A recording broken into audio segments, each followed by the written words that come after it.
Hello दोस्तों, तो कैसे हैं आप लोग। उम्मीद करते हैं अच्छे ही होंगे। तो चलिए आज जो है ईवीएस का सीटेट में पूछे गए क्वेश्चन जो है वो उसका सेट करवा रहे हैं। तो ईवीएस में कौन कौन किस टाइप का क्वेश्चन आ रहा है तो देखिए, ये जनवरी 2021 का पूछा हुआ क्वेश्चन है। तो पहला क्वेश्चन देखिएगा, नीचे दिया गया कौन सा कथन मधुमक्खियों के छत्तों के विषय में सही नहीं है। तो सही नहीं है वो बताना है। तो पहला ऑप्शन देखिएगा, नर मक्खियाँ छत्तों के लिए अत्यंत महत्वपूर्ण होती है।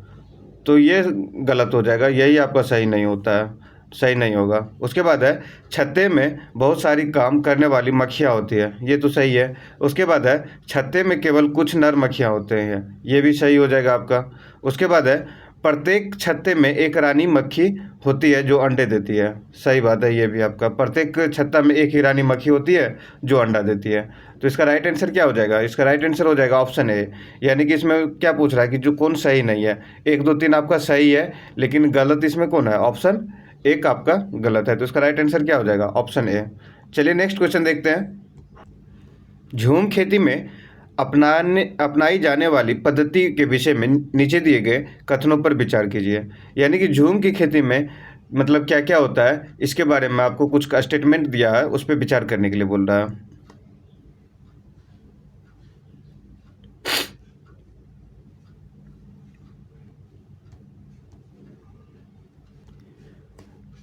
तो पहला ऑप्शन देखिएगा, एक फसल प्राप्त करने काटने के बाद ज़मीन को कुछ साल तक ऐसे ही छोड़ देते हैं, ठीक है। उसके बाद है, इस जगह पर बांस या खरपतवार उग जाता है, उसे उखाड़ कर जला देते हैं, ये भी ठीक है। उसके बाद है, खरपतवार जंगल आदि को जलाने के लिए पर्याप्त राख को खाद की तरह काम में लाते हैं।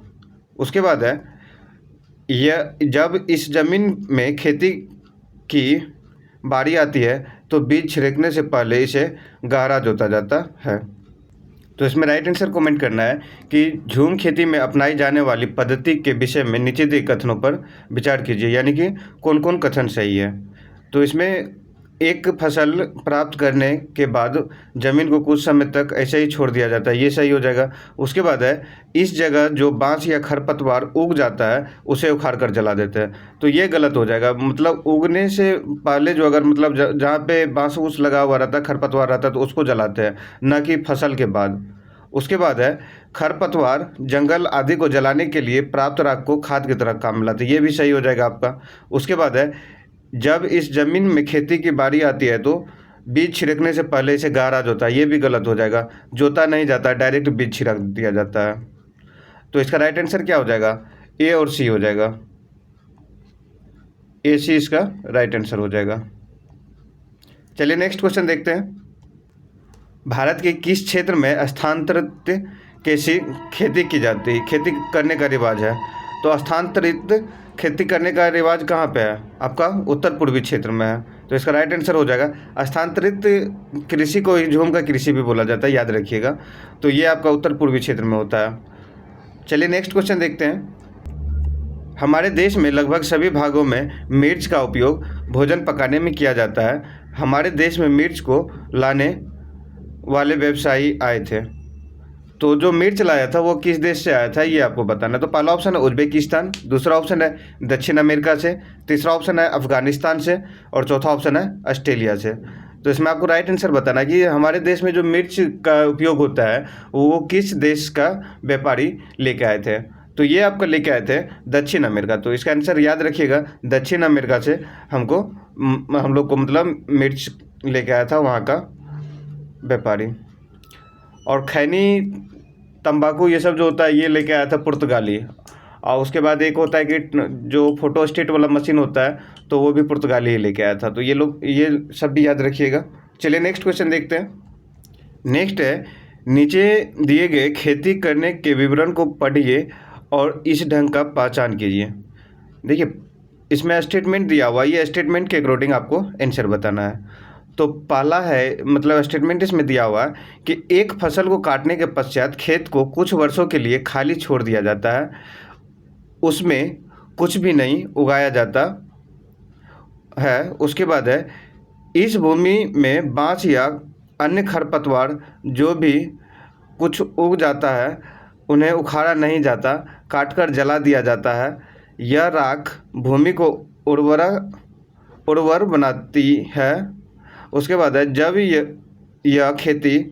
यह भूमि खेती के लिए तैयार की जाती है तब उसे हल्का सा खोदा जाता है, भूमि को जोता नहीं जाता है और इस पर बीज छिड़क दिए जाते हैं। तो इसका राइट आंसर क्या बताना, यह किस टाइप का खेती हो जाएगा? शाकाहारी खेती, झूम खेती, सीढ़ीनुमा खेती, सिंचाई खेती।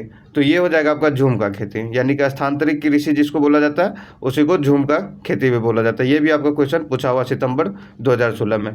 चलिए नेक्स्ट क्वेश्चन देखते हैं। नेक्स्ट है, मिजोरम में की जाने वाली झूम खेती अन्य विषयों में निम्नलिखित कथनों का अध्ययन कीजिए। तो निम्नलिखित कथन में क्या क्या दिया हुआ है इसके अकॉर्डिंग आपको आंसर बताना है। एक फसल को काटने के पश्चात भूमि को कुछ वर्षों तक के लिए खुला छोड़ देते हैं, ये तो सही होगा। उसके बाद है, इस भूमि पर उगने वाले बांस और खरपतवार को काटकर जला दिया जाता है, ये भी स्टेटमेंट आपका सही हो जाएगा। उसके बाद है, बीज बोने से पहले भूमि को गहरी जुताई की जाती है, ये गलत हो जाएगा, गहरी जुताई नहीं किया जाता है, हल्का सिर्फ किया जाता है। उसके बाद है, एक ही खेत में 3-4 भिन्न भिन्न प्रकार के फसलें उगाई जाती है, तो ये भी आपका सही हो जाएगा, काहे कि मक्का, धान, उसके बाद आपका सब्जी उब्जी भी उगाया जाता है। उसके बाद है, आवश्यकता अनुसार रासायनिक उर्वरक और कीटनाशक का भी उपयोग किया जाता है, ये गलत है। रासायनिक और उर्वरक जो बांस या जो वनस्पति वहाँ पे लगा हुआ रहता है उसको जलाने के बाद जो छोड़ दिया जाता है उसी से आपका खाद बन जाता है, तो वहाँ पे आपको उर्वरक और कीटनाशक का उपयोग नहीं किया जाता झूम की खेती में। चलिए नेक्स्ट क्वेश्चन देखते हैं। कोई किसान उर्वरकों और कीटनाशकों का अधिक उपयोग करते के अपने खेतों में बार बार धान की फसल उगा रहा है, ऐसा करने से उसके खेतों की मृदा क्या हो जाएगा, इसके बारे में बताना। तो पहला ऑप्शन है कि अन्य फसलों के लिए भी उपजाऊ बन जाएगी, ये तो गलत बात है, अन्य फसल के लिए उपजाऊ कैसे बनेगा, सिर्फ धान तो उगाएगा उसमें तो। उसके बाद है, केवल धान की फसलों के लिए ही उपयोगी रहेगी, ये भी गलत है, बार बार अगर एक ही फसल उगाइएगा तो क्या होगा, वहाँ का मिट्टी बंजर हो जाएगा। जुताई के लिए उपयुक्त बन जाएगी, ये भी गलत हो जाएगा, जुताई के लिए उपयुक्त नहीं बनेगा। उसके बाद है, बंजर हो जाएगी, तो बंजर हो जाएगी, यही आपका राइट आंसर होगा। तो ऑप्शन डी इसका राइट आंसर हो जाएगा। एक ही प्रकार बहुत ज़्यादा उर्वरक यूज करने से क्या होगा, मिट्टी बंजर हो जाएगा, और एक ही प्रकार का धान जैसे उगा रहा है, बार बार उसमें उर्वरक और कीटनाशक डाल रहा है, जिसके कारण क्या हो जाएगा, मिट्टी वहाँ का बंजर हो जाएगा और वहाँ पे कोई फसल नहीं उगेगा। चलिए नेक्स्ट क्वेश्चन देखते हैं। बिहार राज्य के लोगों के लिए मधुमक्खी पालन शुरू करने की सबसे अच्छी अवधि कौन सी होती है, ये आपको बताना कि बिहार राज्य में जो मधुमक्खी पालन कोई शुरू करेगा तो उसके लिए सबसे अच्छी अवधि कौन सा होगा, ये आपको बताना है। तो पहला ऑप्शन है आपका जुलाई से सितंबर, दूसरा ऑप्शन है अक्टूबर से दिसंबर, तीसरा ऑप्शन है जनवरी से मार्च और चौथा ऑप्शन है अप्रैल से जून। तो बिहार राज्य के लोगों के लिए मधुमक्खी पालन शुरू करने की सबसे अच्छी अवधि कौन सी है, ये आपको कमेंट करके आंसर बताना है, इसका राइट आंसर क्या होगा। तो इसका राइट आंसर हो जाएगा आपका अक्टूबर से दिसंबर। अक्टूबर से दिसंबर क्या होता है कि उस टाइम में आपका फूल तूल का जो होता है बगीचा कुछ ज़्यादा फूल तूल ज़्यादा रहता है, तो जिसके कारण मधुमक्खी को पालना आसान हो जाता है। और एक चीज़ पूछता है कि मधुमक्खी पालन किस में आता है, तो मधुमक्खी पालन आता है आपका एपी कल्चर में, ठीक है, एपी कल्चर याद रखिएगा। तो मधुमक्खी पालन आपका एपी कल्चर में आ जाता है, ये भी क्वेश्चन कभी कभार पूछ लिया जाता है। चलिए नेक्स्ट क्वेश्चन देखते हैं। नेक्स्ट क्वेश्चन है, मधुमक्खी पालन के विषय में सही कथन चुनिए। तो मधुमक्खी पालन के विषय में सही कथन क्या है, ये आपको बताना है। पहला ऑप्शन है, मधुमक्खी पालन शुरू करने का सबसे अच्छा समय जनवरी से मार्च तक है, तो ये तो गलत हो जाएगा, मधुमक्खी पालन के लिए जनवरी से मार्च का मौसम है। उसके बाद है कि लीची के फूल मधुमक्खियों को लुभाते हैं, तो ये सही हो जाएगा, लीची के फूल जो है मधुमक्खी को लुभाता है। उसके बाद है मधुमक्खी पालन और उसके द्वारा उत्पादित शहद का भंडारण करने के लिए बॉक्स की आवश्यकता है, तो ये भी सही हो जाएगा, बॉक्स की आवश्यकता होता है। उसके बाद है मधुमक्खी के लिए मीठा घोल बनाने के लिए चीनी खरीदी जाती है, ये भी आपका सही हो जाएगा। तो किस में आपका ऑप्शन बी सी डी है, तो बी सी डी आपका ऑप्शन सी में है, तो इसका राइट आंसर क्या हो जाएगा, ऑप्शन सी। चलिए नेक्स्ट क्वेश्चन देखते हैं। एम एस स्वामीनाथन एक क्या थे? पहला ऑप्शन है पारिस्थितिकी वैज्ञानिक थे, दूसरा ऑप्शन है पत्रकार थे, तीसरा ऑप्शन है कृषि वैज्ञानिक थे और चौथा ऑप्शन है पक्षी वैज्ञानिक थे। तो MS स्वामीनाथन जो है एक कृषि वैज्ञानिक थे जो हरित क्रांति लाए थे। तो इसका राइट आंसर क्या हो जाएगा? कृषि वैज्ञानिक थे। चलिए नेक्स्ट क्वेश्चन देखते हैं। एग मार्क का संबंध है, तो एग मार्क का संबंध किससे है ये आपको बताना। पहला ऑप्शन है गुणवत्ता से, दूसरा ऑप्शन है पैकेजिंग से, तीसरा ऑप्शन है संसाधन से और चौथा ऑप्शन है उत्पादन से। तो एग मार्क का संबंध जो है गुणवत्ता से है, तो इसका राइट आंसर हो जाएगा गुणवत्ता। चलिए नेक्स्ट क्वेश्चन देखते हैं। निम्नलिखित में से रबी फसलें हैं, तो रबी फसल कौन सा है ये आपको बताना। तो पहला ऑप्शन है धान चना, दूसरा ऑप्शन है गेहूँ मक्का, उसके बाद है मक्का धान, उसके बाद है चना गेहूँ। तो रबी फसल जो हो जाएगा आपका चना गेहूँ हो जाएगा, तो इसका राइट आंसर ऑप्शन डी हो जाएगा। चलिए नेक्स्ट क्वेश्चन देखते हैं। किस मृदा में जल धारण क्षमता अधिक होती है, तो किस प्रकार का मिट्टी में जल धारण क्षमता अधिक होता है ये आपसे क्वेश्चन पूछा जा रहा है। तो पहला ऑप्शन दोमट है, दूसरा ऑप्शन बलुई है, तीसरा ऑप्शन चिकनी है और चौथा ऑप्शन बारीक बालू है। तो इसका राइट आंसर क्या हो जाएगा? किस मिट्टी में जल धारण क्षमता अधिक होता है, तो जल धारण क्षमता जो अधिक होता है ये आपका चिकनी मिट्टी में होता है, तो इसका राइट आंसर हो जाएगा चिकनी मिट्टी। चलिए नेक्स्ट क्वेश्चन देखते हैं। उसके बाद देखिएगा, भारत में हरित क्रांति के जनक कहा जाता है, तो भारत में हरित क्रांति के जनक किसको कहा जाता है ये क्वेश्चन अभी पूछा, ऊपर भी पूछा हुआ था। प्रोफेसर बिरबल साहनी को, डॉक्टर MS स्वामीनाथन को, उसके बाद प्रोफेसर MOP अयंगर को, उसके बाद है डॉक्टर V कुरियन को। तो भारत में हरित क्रांति का जनक किसको कहा जाता है? तो भारत में हरित क्रांति का जनक जो है डॉक्टर MS स्वामीनाथन को कहा जाता है, तो याद रखिएगा। चलिए नेक्स्ट क्वेश्चन देखते हैं। खाद्य प्रकाश तथा स्थान के लिए अधिक संघर्ष होता है, तो खाद्य प्रकाश तथा स्थान के लिए अधिक संघर्ष होता है ये आपको बताना है।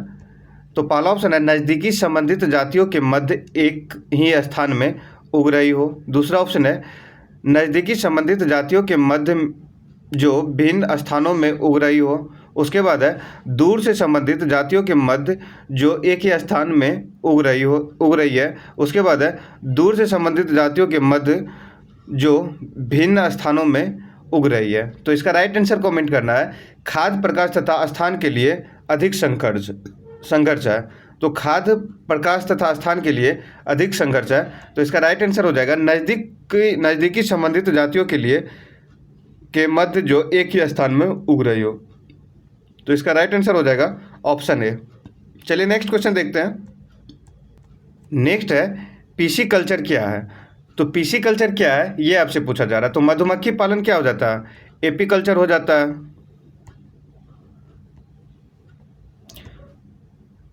एपी कल्चर हो जाएगा, ठीक है। उसके बाद है आपका मछली पालन, तो मछली पालन जो है आपका पीसी कल्चर हो जाएगा। मुर्गी पालन है, तो मुर्गी पालन क्या हो जाता है? कुक्कुट पालन। उसके बाद है इनमें से कोई नहीं, तो पीसी कल्चर का संबंध किससे हो जाएगा? मछली पालन से हो जाएगा। और वही आपका मधुमक्खी पालन पूछेगा तो एपी कल्चर होगा, याद रखिएगा। चलिए नेक्स्ट क्वेश्चन देखते हैं। निम्न में से किसमें उद्यान कृषि का अध्ययन किया जाता है? उद्यान कृषि का अध्ययन किसमें किया जाता है ये आपको बताना। तो पहला ऑप्शन है बोटनी में, दूसरा ऑप्शन है हॉर्टिकल्चर, तीसरा ऑप्शन है जियोलॉजी और चौथा ऑप्शन है एनाटॉमी। तो निम्नलिखित में से किसमें उद्यान कृषि का अध्ययन किया जाता है? तो उद्यान कृषि का अध्ययन किया जाता है हॉर्टिकल्चर में, तो इसका राइट आंसर हो जाएगा हॉर्टिकल्चर। चलिए नेक्स्ट क्वेश्चन देखते हैं। निम्न में से किस मृदा का निर्माण लावा द्वारा होता है? तो पहला ऑप्शन है लाल मिट्टी, उसके बाद है काली मिट्टी, उसके बाद जलोढ़ मिट्टी, उसके बाद है लेटेराइट मिट्टी। तो निम्न में से किस मृदा का निर्माण लावा द्वारा होता है? तो लावा द्वारा जो होता है आपका काली मिट्टी का होता है, तो इसका राइट आंसर हो जाएगा काली मिट्टी। चलिए नेक्स्ट क्वेश्चन देखते हैं। निम्न में से किस मिट्टी का विस्तार भारत के सर्वाधिक क्षेत्र पर है? तो भारत के सर्वाधिक क्षेत्र पे किस मिट्टी का विस्तार है ये आपको बताना। तो पहला ऑप्शन है काली मिट्टी, दूसरा ऑप्शन है जलोढ़ मिट्टी, तीसरा ऑप्शन है लाल मिट्टी और चौथा ऑप्शन है बलुई मिट्टी। तो निम्नलिखित में से किस मिट्टी का विस्तार भारत के सर्वाधिक क्षेत्र पर है? तो भारत के सर्वाधिक क्षेत्र पे आपका हो जाएगा जलोढ़ मिट्टी, तो इसका राइट आंसर हो जाएगा जलोढ़ मिट्टी। तो आज का ये लास्ट क्वेश्चन था। आप लोगों को वीडियो अच्छा लगता है तो लाइक कर दीजिएगा, कमेंट कर दीजिएगा और शेयर कर दीजिएगा। तो चलिए मिलते हैं नेक्स्ट वीडियो में, तब तक के लिए धन्यवाद।